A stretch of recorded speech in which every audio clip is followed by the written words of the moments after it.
Welcome to Tokyosaurus. So what's up in Japan? Today we have a very important topic to discuss, as it is about a being of utmost historical importance to the nation of Japan, and a being not much different in size to Tokyosaurus himself. Yes, even Tokyosaurus may or may not have been inspired by the one and only Godzilla. With the recent release of the first anime film to the Godzilla franchise, Godzilla Planet of the Monsters, there's no better time than now to talk about whether or not this Godzilla is the best Godzilla to have roamed the earth.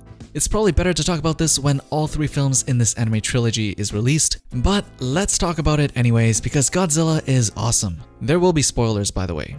So if you just watched Godzilla Planet of the Monsters and expected the movie to be a standalone film, you probably don't know how to read, as it clearly says Part 1 or Part 1 Episode 1. Whatever it is, there's going to be 3 parts to the film trilogy, and the second part isn't that far away, thankfully.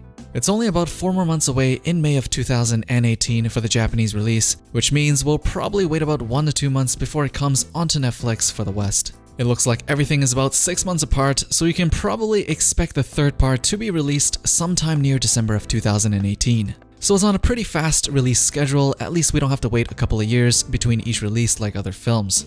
Although we don't have all the information to make a judgment on just how good this Godzilla film trilogy is, we do have the exposition to give us most of the details of what this Godzilla is all about. Knowing Gen Urobuchi, who is the writer for this anime Godzilla and also the writer for Madoka Magica, Fate Zero, and Psycho Pass, there's definitely going to be more twists to the story as we get into Part 2 and Part 3. So, just to recap, on the last summer of the 20th century, monsters started appearing all over Earth, and our favorite monster Godzilla appeared and basically destroyed everything. As if Godzilla spamming atomic breath on everything he sees wasn't enough for the despair of humanity, aliens also appeared. Not one, but 2 new races of aliens. You got the Exifs, who are aliens who follow a religion that dedicate their lives to saving others, and then you got the Bilu Saludo, who offered to kill Godzilla if humans gave their race a refuge on Earth.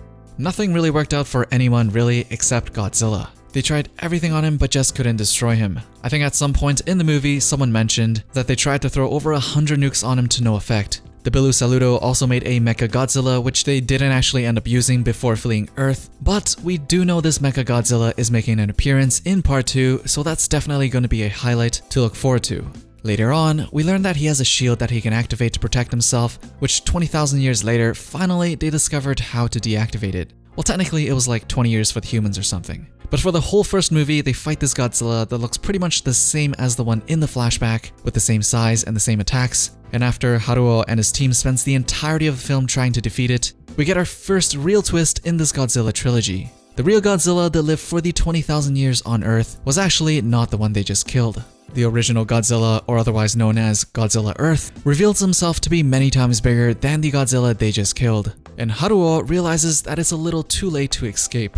Their team gets wrecked, Haruo gets wrecked, and the film is over. So many questions, but let's answer the biggest question first. Who was the Godzilla that they just spent the entire first film trying to kill? So turns out he's called Godzilla Filius and is a cell-divided Godzilla, and also a Godzilla from the original Toho films. You can tell he's Godzilla Filius by just looking at his chin. Godzilla Baby or Godzilla Filius has a round chin, and Godzilla Daddy here has a chin spike or a Godzilla beard. This Godzilla was formed through cell division sometime during the 20,000 years of human absence, and ended up growing to the same height as the original Godzilla Daddy was 20,000 years ago. Which is why they look the same to the humans but were not actually the same. Next question is Haruo dead? If you don't know the answer to that question, it means you totally missed out on the post-credits scene. It's rare to stay for credits on Netflix, but you need to go back and watch it now. Anyways, in the post-credits scene, we see that Haruo has been rescued by an entirely new female character that looks very tribal and definitely has been living on Earth before Haruo and his team came back.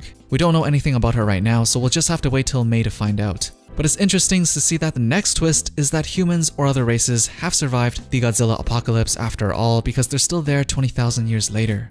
So out of the rebooted Godzillas, which one is the best? First up is Hollywood's Godzilla from 2014. This Godzilla was more of a protector kind of Godzilla. He was portrayed more of like a good guy here. He lives in solitary and is happy to stay away from everyone until something threatens his existence, and then he'll just show up and kick your ass. He balances the world and is sort of like a god of destruction.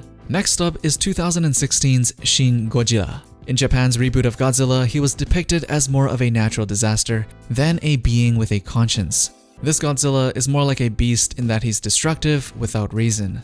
Now, onto our newest Godzilla from Planet of the Monsters. This Godzilla is definitely by far the most evil Godzilla out of the three, and will go out of his way to make sure humanity is screwed over.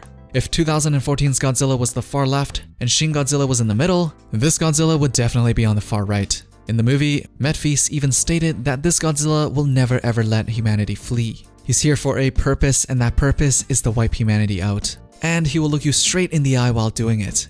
Not only is he by far the biggest Godzilla there ever was, standing at 300 meters tall, he is definitely the most alpha one as well. So is he the best Godzilla there ever was, and is this going to be the start of the best Godzilla story out of the rebooted movies? To be honest, I love all things Godzilla and would watch anything they throw at me. So instead, I'm gonna let you guys vote on this one in the top right corner to tell me which Godzilla you think is the best, and you can let me know down in the comments below. Don't forget to drop a thumbs up before you leave, subscribe and turn on notifications if you want to be updated with the latest that's going on in Japan, and I'll see you guys in the next one.